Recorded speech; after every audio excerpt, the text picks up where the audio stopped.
बार गणेश जी ने पृथ्वी के मनुष्यों का परीक्षा लेने का विचार किया। वे माता पार्वती के पास गए और बोले, माता, मैं पृथ्वी पर भ्रमण करने जाना चाहता हूँ और पृथ्वी वासियों की परीक्षा लेना चाहता हूँ। ठीक है पुत्र गणेश, जैसा तुम उचित समझो। पृथ्वी भ्रमण के लिए मैं एक बालक का रूप ले लेता हूँ। बाल गणेश को तो लीला धरनी थी, इसलिए उन्होंने एक बालक का रूप बना लिया और अपने एक हाथ में चम्मच में दूध ले लिया और अपने दूसरे हाथ में एक चुटकी चावल ले लिए और वे गली गली घूमने लगे और साथ ही साथ वे आवाज लगाते चले जा रहे थे। मेरे पास ये दूध और चावल है, क्या कोई मेरे लिए इस सामग्री की खीर बना देगा? कोई भी बाल गणेश पे ध्यान नहीं दे रहा था, बल्कि लोग उनके ऊपर हंस रहे थे। अरे कोई नासमझ बालक दिखाई पड़ता है। हाँ भैया, तभी तो ये चम्मच में दूध और चुटकी चावल लिए घूम रहा है। भला इसकी खीर कैसे बनेगी?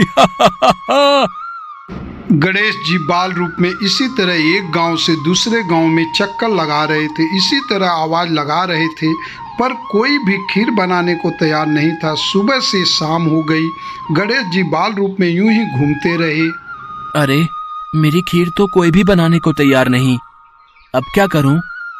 तभी वहां पे एक बुढ़िया अपने झोपड़ी के बाहर बैठी हुई थी। गणेश जी पुकार लगाते जा रहे थे, कोई मेरी खीर बना दे, कोई तो मेरी खीर बना दे, मेरे पास ये दूध और चावल हैं। बूढ़ी माँ बहुत कोमल हृदय की थी, उसने गणेश जी से कहा, बेटा ला, इधर ला खीर का सामान, मैं तेरी खीर बना देती हूँ। माई, अपने घर में से दूध और चावल लेने के लिए बर्तन ले आओ।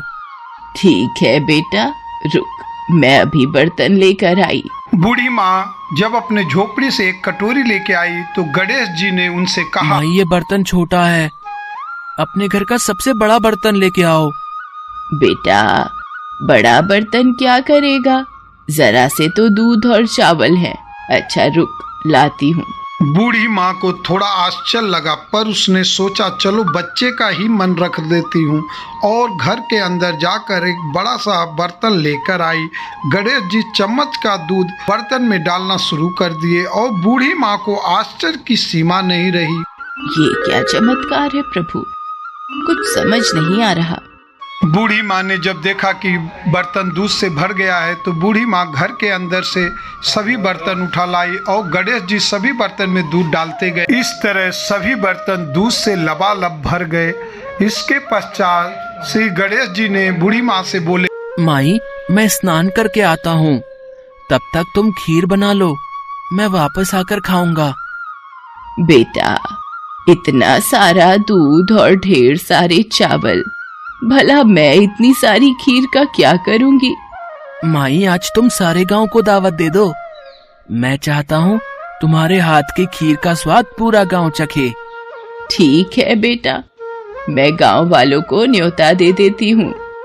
बूढ़ी माँ ने बड़े ही प्यार से खीर बनाया और खीर की खुशबू चारों दिशाओं में फैल गई। खीर बनाने के बाद वो हर घर में जाकर खीर खाने की न्योता देने लगी। आज मेरे घर खीर का प्रसाद बनेगा, आप सब चखने जरूर आना। अम्मा तुम इतने लोगों को खीर कैसे खिलाओगी, कुछ समझ में नहीं आ रहा। ठीक है अम्मा, हम आ जाएंगे। लोग बूढ़ी माँ के ऊपर हंस रहे थे। बुढ़िया के घर में खाने को दाना नहीं और ये सारे गांव को खीर खिलाने की दावत दे रही है। चलो चलकर देखते हैं भाई, कौन सी खीर बुढ़िया माई खिलाने वाली है। चलो चलो। धीरे धीरे लोगों की भीड़ बढ़ने लगी। लोग खीर के खुशबू से खींचे चले आ रहे थे। सारा गांव के लोग बुढ़िया के घर में इकट्ठा हो गया। जब बुढ़िया के बहू के सुमन को ये बात मालूम हुई तब वह बुढ़िया के घर वापस आने से पहले वहां पहुंच गई। उसने पतीले से भरी खीर को देखा तो सुमन के मुंह में पानी आ गया। ये माँ जी ने इतनी सारी खीर आखिर बनाई कैसे? पर अभी तो खीर की खुशबू इतनी अच्छी लग रही है कि कुछ और सोचने की जगह मन कर रहा है बस जल्दी से इस खीर को खा लूं। बहुत जोरों की भूख भी लगी है। खीर को देखकर सुमन के मुंह में पानी भर आया। एक कटोरे में खीर निकाल के दरवाजे के पीछे बैठकर खाने की तैयारी करने लगी। इसी बीच खीर कटोरी में डालते समय कुछ खीर जमीन पे नीचे गिर गए और गणपति जी को भोग लग गया और प्रसन्न हो गए। अब पूरा गांव को खाने की दावत देकर बूढ़ी माँ घर वापस आई तो उसने देखा, अरे बेटा, तू आ गया स्नान करके, खीर तैयार है। चल बेटा, मैं तुझे गरम गरम खीर परोस देती हूँ। माई, भोग तो लग चुका है। तुम्हारी बहू ने मुझे खीर का भोग दे दिया। मेरा पेट पूरी तरह से भर गया है। मैं तृप्त हूँ। अब तू खा, अपने परिवार और सारे गांव वालों को खीर खिला। पर बेटा, ये तो बहुत ज्यादा खीर है, सबका पेट भर जाएगा, इसके बाद भी ये बच जाएगी। उस बची खीर का मैं क्या करूँगी? माई, जो भी बची खीर होगी उसे रात में अपने घर के चारों कोनों में रख देना।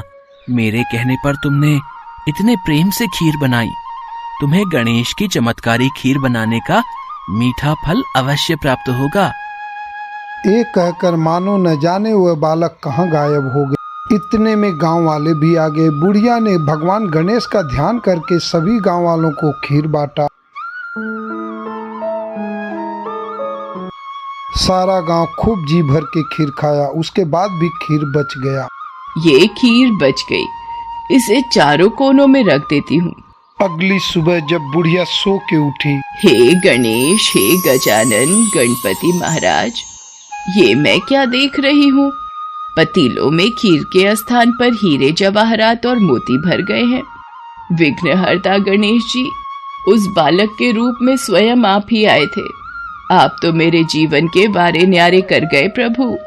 बूढ़ी माँ को दयालुता का फल मिल गया। उसकी सारी दरिद्रता दूर हो गई और वे आराम से रहने लगी। बूढ़ी माँ ने एक गणपति जी का भव्य मंदिर बनवाया और साथ में एक बड़ा सा तलाव भी खुदवाया और इस तरह उसका नाम दूर दूर तक प्रसिद्ध हो गया। उस जगह वार्षिक मेले लगने लगे। लोग गणेश जी की कृपा प्राप्त करने के लिए उस स्थान पर पूजा पाठ करने लगे, मान्यताएं मांगने लगे। भगवान गणेश को विघ्नहर्ता और सुखकर्ता कहा गया है। वे अपने भक्तों के जीवन की सारी कठिनाइयों को दूर करके सुख शांति वैभव प्रदान करते हैं। दोस्तों नमस्कार। अगर ये कहानी आप सभी को अच्छी लगी हो तो कमेंट बॉक्स में हर हर महादेव जरूर लिखें।